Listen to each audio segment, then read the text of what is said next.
দর্শক, আজ 25শে ডিসেম্বর, সবাইকে বড়দিনের শুভেচ্ছা।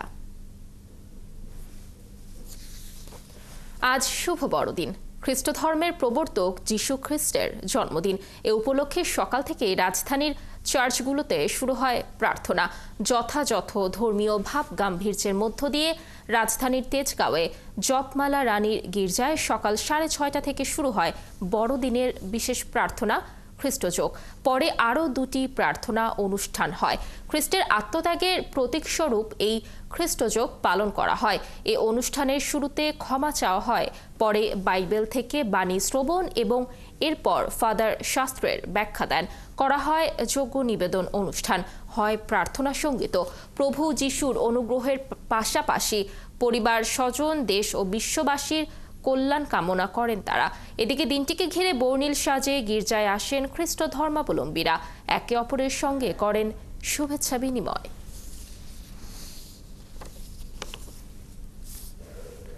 দর্শক, এবার বড়দিনের খবর জানাতে চাই সরাসরি গির্জা থেকে। রাজধানীর তেজগাঁওয়ের জপমালা গির্জায় আছেন আমাদের সহকর্মী নাদিয়া শারমিন, আমরা যুক্ত হচ্ছি সেখানে। নাদিয়া, জপমালা গির্জায় এই মুহূর্তে বড়দিনের কি কি আনুষ্ঠানিকতা চলছে, আর আপনি সেখানকার কি পরিস্থিতি দেখতে পাচ্ছেন, আর দিনভর কি কি আয়োজন থাকতে পারে জানাবেন?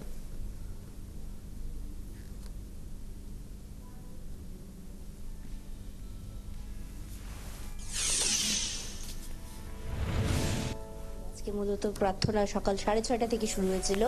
আজকে এখন চলছে দ্বিতীয় পর্যায়ে যে প্রার্থনা, সেটি শুরু হয়েছে 9টা থেকে এবং প্রথমে প্রার্থনা সঙ্গীত দিয়ে এই আয়োজন শুরু করা হয়েছে এবং আজ প্রার্থনা সঙ্গীতের সাথে সাথে বিভিন্ন যে বাইবেল থেকে পাঠ এবং অন্যান্য যে খ্রিস্টজাগ সহ যে আয়োজনগুলো রয়েছে সেগুলো করা হচ্ছে। তার পাশাপাশি আমি এই মুহূর্তে আসলে বাইরের দিকটি দেখিয়ে দেওয়ার চেষ্টা করছি আপনাদেরকে। ভিতরে তো আনুষ্ঠানিকতা চলছে, বাইরেও ভেতরের যে জায়গাটি সেটি একেবারে কানায় কানায় পূর্ণ। বাইরের অংশটিতে মানুষ এসে এজন্য দাঁড়িয়ে বা বসে প্রার্থনায় অংশ নিচ্ছে এবং একই সাথে যে এই গোয়ালঘর রয়েছে, যেটি মূলত খ্রিস্টের জন্মের যে ঘরটি ছিল, সেই গোয়ালঘরে তার জন্ম হয়েছিল মা মেরির কোলে। সেই ঘটনাকে দেখানোর জন্য যে গোয়ালঘরটি তৈরি করা হয়, সেই গোয়ালঘরের ভেতরে মূলত এই জায়গাটিকে সেভাবে করে সাজানো হয়েছে। এটি খ্রিস্ট ধর্মের বিভিন্ন অনুসারী যারা, তারা বাসাবাড়ি বা বিভিন্ন যে গির্জাগুলোতে সাজানো হয়ে থাকে এবং পাশাপাশি 5 তারকা হোটেলগুলোতে এরকম সাজানো হয়েছে এবং পাশাপাশি ক্রিসমাস ট্রি সাজানো হয়েছে।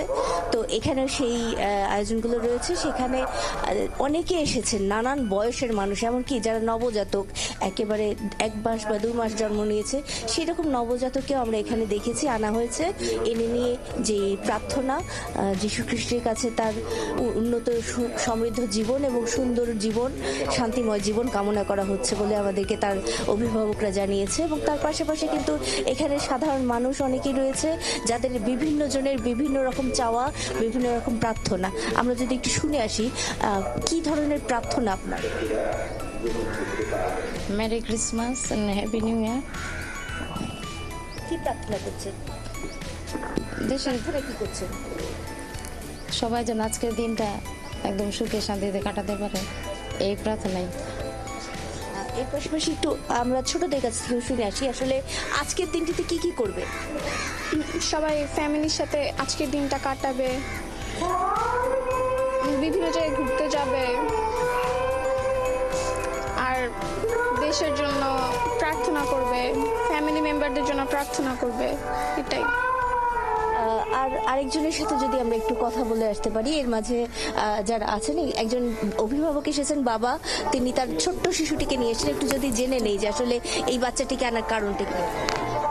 এই বাচ্চাকে এখানে নিয়ে এসেছি কারণ তার এবার প্রথম বড়দিন। ঈশ্বরের আশীর্বাদ লাভের জন্যই তাকে নিয়ে এসেছি। সে যেন সুন্দর ঈশ্বরের আশীর্বাদে বড় হতে পারে, তার দেখানো পথে চলতে পারে এবং তার যেই সত্যের পথ, সেই পথ অনুসরণ করে জীবনে এগিয়ে যেতে পারে। এই উদ্দেশ্যেই আমরা তাকে এখানে নিয়ে এসেছি। Merry Christmas. শুনছিলেন কিন্তু আসলে নানান জনের নানান আগ্রহে নানান জায়গা। আমরা এখানকার যিনি প্রধান পুরোহিত বা যাজক আছেন তার সাথে কথা বলেছিলাম। তিনি যেটি বলছেন যে বিশ্বের বিভিন্ন জায়গায় যুদ্ধ চলছে, অশান্তি চলছে, হানাহানি চলছে। এই যুদ্ধ, অশান্তি, হানাহানি যীশু খ্রিস্টের শান্তির বাণী, ক্ষমার বাণী তার বিপরীতের একটি অবস্থান। কাজে সেই অবস্থান থেকে সরে এসে এই যুদ্ধ হানাহানি ভুলে মানুষে মানুষে যেন একতা হয়, মানুষে মানুষে যেন শান্তি প্রতিষ্ঠা হয় এবং নিজেদের বিভেদ ভুলে যেন তারা সামনে এগিয়ে যেতে পারে। শুধু বিশ্ব নয়, বাংলাদেশের জন্যও তারা এই প্রার্থনা করছেন। এবং যেহেতু বাংলাদেশে নতুন একটি পরিস্থিতি, নতুন একটি সরকার এবং সামনে নির্বাচনের জায়গায় রয়েছে, সব মিলে যেন বাংলাদেশ শান্তিপূর্ণ হয়, বাংলাদেশে যেন কোনো রকম অসাম্প্রদায়িকতার যে চর্চা, বিরোধী অবস্থান সেগুলো না থাকে এবং এই বাংলাদেশ যেন সুন্দর, সুখী, সমৃদ্ধ হয়, যাতে সুন্দর একটি নির্বাচন হয় এবং বাংলাদেশের যে নেতৃত্ব আছে, বাংলাদেশের সাধারণ মানুষ আছে, সবাই যাতে একসাথে সামনের দিকে এগিয়ে যেতে পারে সেই প্রার্থনাগুলো তিনি করেছেন বলে আমাদেরকে জানিয়েছেন।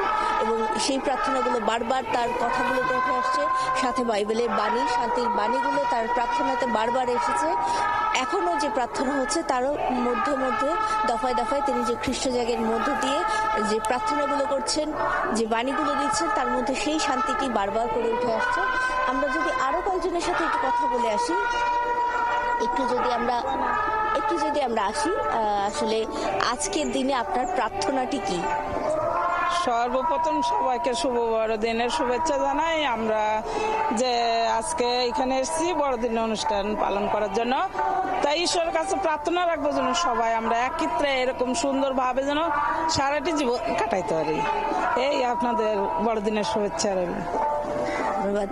আসলে এই যে সুন্দর কাটানোর প্রচেষ্টা এবং একই সাথে কিন্তু সব সম্প্রদায়ের মানুষ, সব ধর্মের মানুষ একযোগে এই দিনটি উদযাপনের জন্য বিভিন্নভাবে এসেছেন, বিভিন্ন জায়গায় যাচ্ছেন।